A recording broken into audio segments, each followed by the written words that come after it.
চাইবে কোনোদিন তো তা আমার পঞ্চ পাণ্ডবের মা কুন্তি দেবী কতটা কষ্ট করেছে। মহাভারত সম্বন্ধে ধারণা আছে, সিরিয়াল দেখেন, মায়ের মতো কষ্টটি জীবনে কেউ করেছে।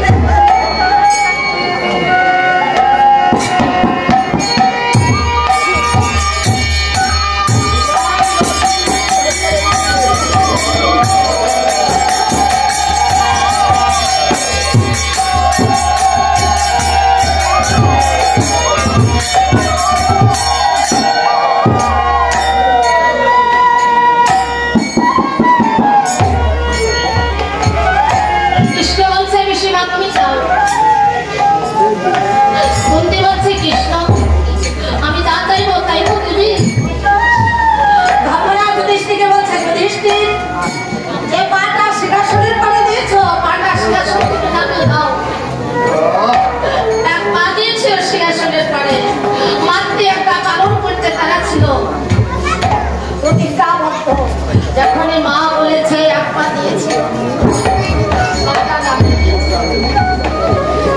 পা যখন নামিয়ে দিয়েছে এবার বলছে কৃষ্ণ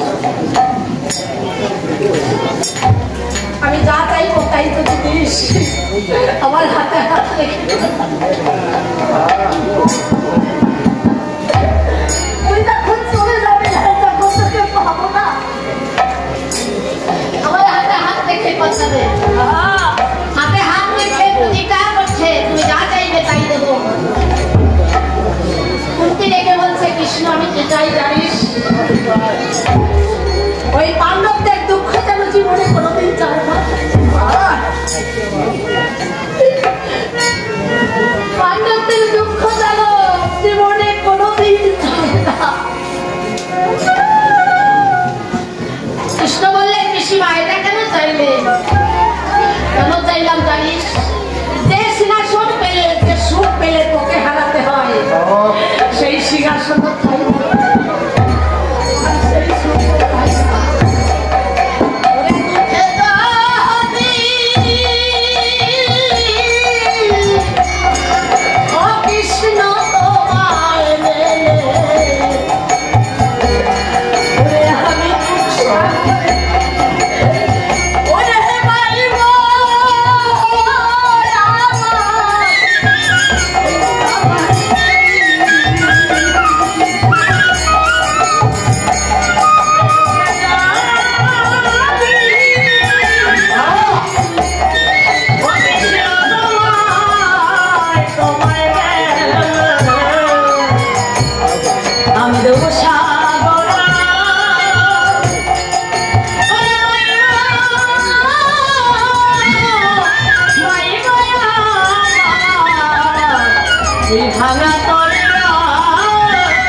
ভোগের অধিকারী তারাই হয়। কৃষ্ণ থেকেই গেল, কিন্তু আনন্দ হলো, সুখের দিনও এসেছে, কিন্তু মনে একটু সন্দেহ আছে। কিসের সন্দেহ? কুরুক্ষেত্রে যুদ্ধ করে যে পাপ সঞ্চয় করলাম, এই পাপ থেকে কি কোনোদিন মুক্তি পাবো না? তাই কৃষ্ণকে বলছে ধর্মরাজ যুধিষ্ঠির, আমরা কুরুক্ষেত্রে যুদ্ধ করে যে পাপ সঞ্চয় করেছি, এই পাপ থেকে কি কোনোদিন মুক্তি পাবো না? ধর্মরাজ যুধিষ্ঠির যখন বলছে, কৃষ্ণ বলছে পাপ থেকে যদি মুক্তি পেতে চাও তাহলে বৈষ্ণব সেবা করো। পাপ থেকে মুক্তি পেতে হলে বৈষ্ণব সেবা দিতে হবে। বৈষ্ণব সেবা কেন? বাবা, আপনি টাকা পয়সা সোনা দানা যে তাকে যত বেশি দেবেন, যত টাকা দেবেন, কোটি কোটি টাকা হবে, তবু সে বলবে যে আমাকে আর টাকা দিও না। বলবে? আপনি সোনা দানা মনে মুক্ত যাকে যত দেবেন, ও কিন্তু কোনোদিন বলবে না যে আমাকে আর দিও না। বলবে? কিন্তু কোনো ক্ষুধার্ত ব্যক্তিকে যদি এক মুষ্টি খাবার বেশি দেওয়া হয়, সে কিন্তু বলে যে আমাকে আর দিও না। এজন্য অনুদান জীবে প্রেম, জীবে দয়া নামে রুচি বৈষ্ণব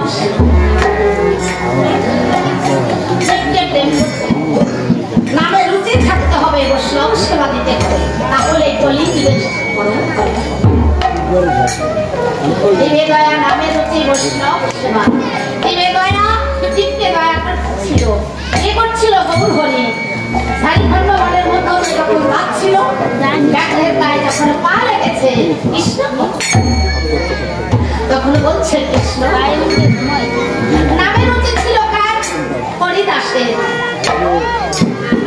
3 লক্ষবার নাম জপ না করে হরিদাস কারোর সঙ্গে কথা বলতো না। আর হরিদাসের এই প্রশ্ন বলছে তুমি বৈষ্ণব সেবা করো।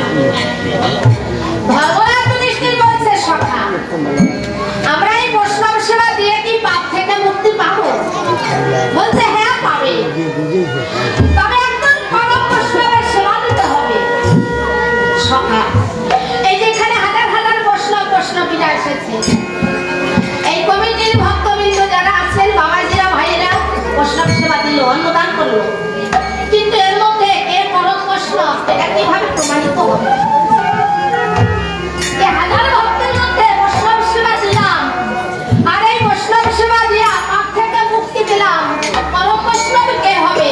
যে একজন পরম বৈষ্ণবের সেবা হলো, আমরা পাপ থেকে মুক্তি পেলাম। এটা কি আমরা কোনোভাবে প্রমাণিত করে বুঝতে পারবো যে আমরা একজন পরম বৈষ্ণবের সেবা দিয়েছি? কৃষ্ণ বলছে প্রমাণিত হবে। কিভাবে? যে বৈষ্ণবের প্রতি গ্রাসে গ্রাসে স্বর্গের ঘণ্টা বাজবে,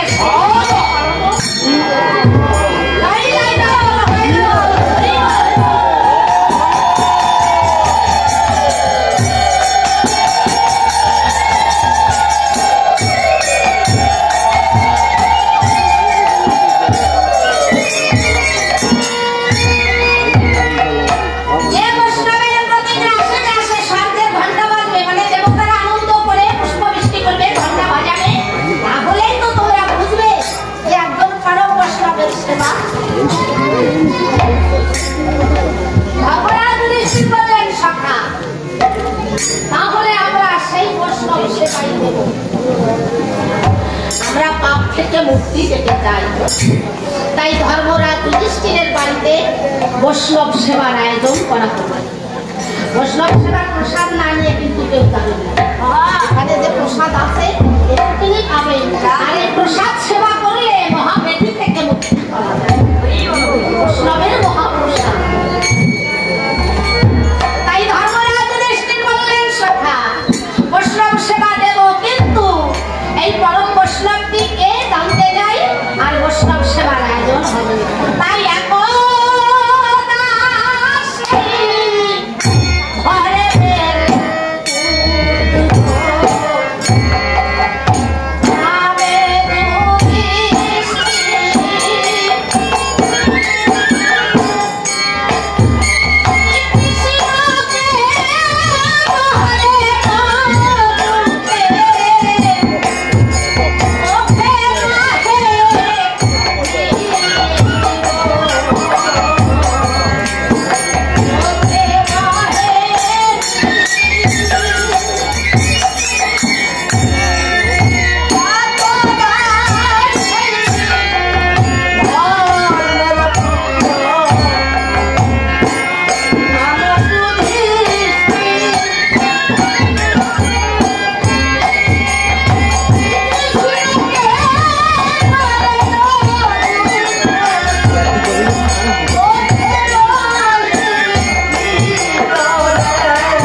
মুসির ছেলে হোক আর সে যদি পরম বৈষ্ণব হয় তাহলে ওই বৈষ্ণবের সেবা দিয়েই আমরা পাপ থেকে মুক্তি পাব। কিন্তু অন্যদিকে যদি কথা মন দেন, যদি কথা বলেন, তাহলে কিন্তু এখান থেকে অপরাধ করাবেন, পাপ করাবেন। ধর্মীয় অনুষ্ঠানে আসলে কৃষ্ণ কথা না শুনলে, যদি অন্য কথা বলা হয়, আর কথা বাদে কথা বললে, তাহলে পরবর্তীতে আবার আসতে হবে না। এই মানুষ আমার মনে কেউ পশু হয়, কেউ মানুষ হয়, কেউ সাধু হয়, কেউ অবতারও হয়, মানবকুলে জন্ম হয় তার জানেন। তাই বৈষ্ণব অপরাধ করতে নেই। এই জন্ম যদি 4 লক্ষ বারের শেষ জন্ম হয়, তাহলে যদি আজ আমরা কৃষ্ণ কথা না শুনে বাজে কথা বলি, তাহলে মানবকুলে জন্ম হবে। আর একটা জিনিস সাবধান থাকবেন, যদি কারো গর্ভের সন্তান থাকে, ধর্মীয় অনুষ্ঠানে এসে যদি লজ্জা ঘৃণা ত্যাগ না করে উদ্ধরি না দেন, তাহলে সন্তান বোমা হয়ে যায়। এই জন্য মাঝে মাঝে একটু ধর্মীয় দিতে হয়, কিছু দিতে হয়, না দিলে কিছু পাওয়া যায় না। আমরা তো বাজারে এসেছি, সাধুর বাজারে, এই 16 আনা দেহ, এই 16 আনা দেহ দিয়ে যদি ভগবানের সেবা না হয়, তাহলে দেহ তাই যদি তুমি বৈষ্ণব সেবা ধর্মরাজ যুধিষ্ঠির বাবা মেনে নিল, মেনে নিল, কিন্তু ধর্মরাজ যে মুসলিম ছেলে হোক তাতে আপত্তি, জন্ম হোক কথা কথা, কর্ম হোক জন্ম যেখানে হোক, কর্ম যদি ভালো হয় জন্মের কোন দোষ থাকে।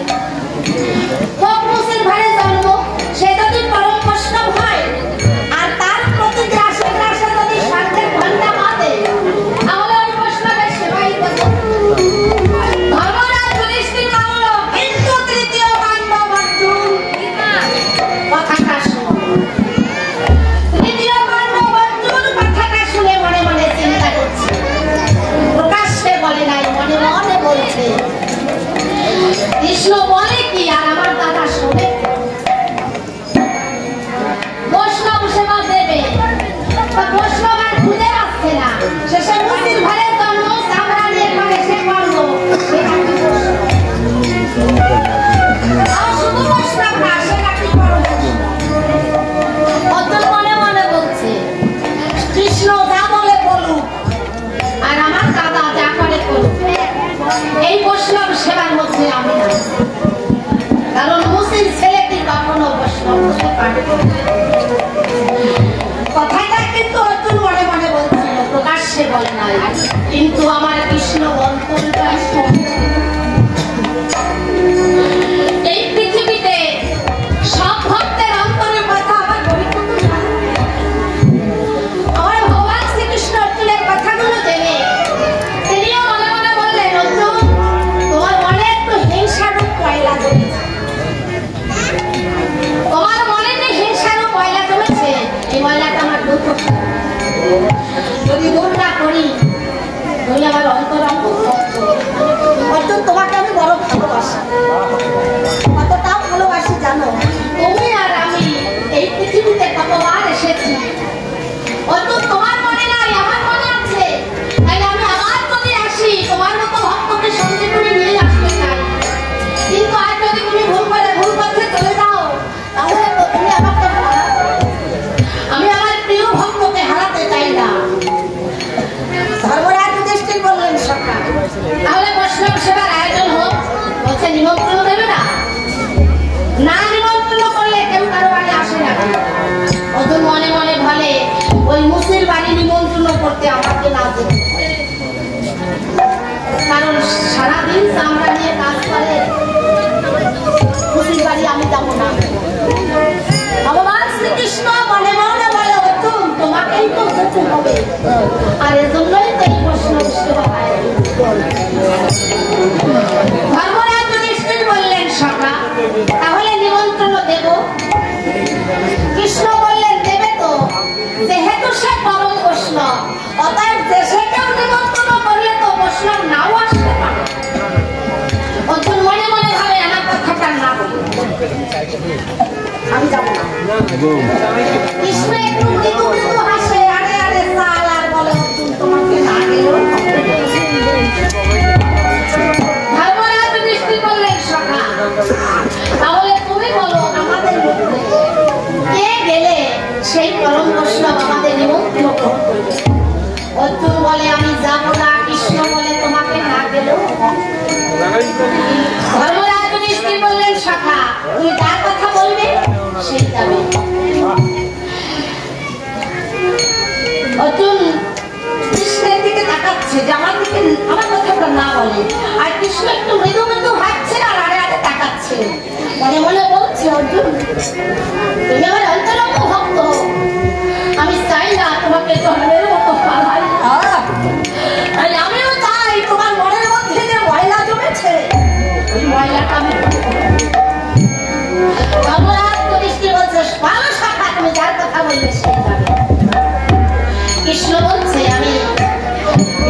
বলছে অর্জুন, যদিও বা কেউ থাকে সেই বৈষ্ণবের প্রয়োজন নাই।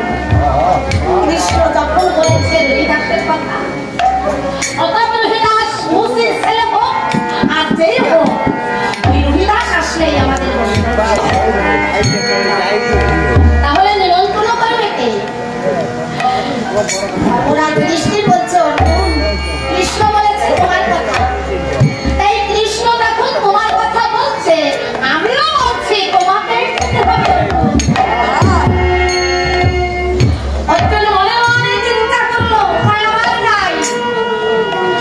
একদিকে সখা কৃষ্ণ, আর একদিকে পিতৃ সমতুল্য আমার বড় ভাই, আমার বড় দাদা। সকলার কথা অমান্য করা যায়, কিন্তু আমি যে বড় দাদার কথা অমান্য করতে পারবো না। কারণ এই সংসারে ভাইয়ের মতো দরদি, ভাইয়ের মতো বান্ধব সংসারে কেউ নাই।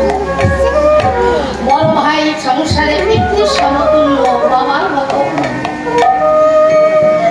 আমার বড় ভাইয়ের স্ত্রী মাতৃ সমতুল্য, মায়ের মতো। ভাইতে সংসারে কত আপন হয়, যার ভাই নাই সে জানে। সবাই সবাইকে ভাবি দিতে পারে, কিন্তু প্রকৃত ভাই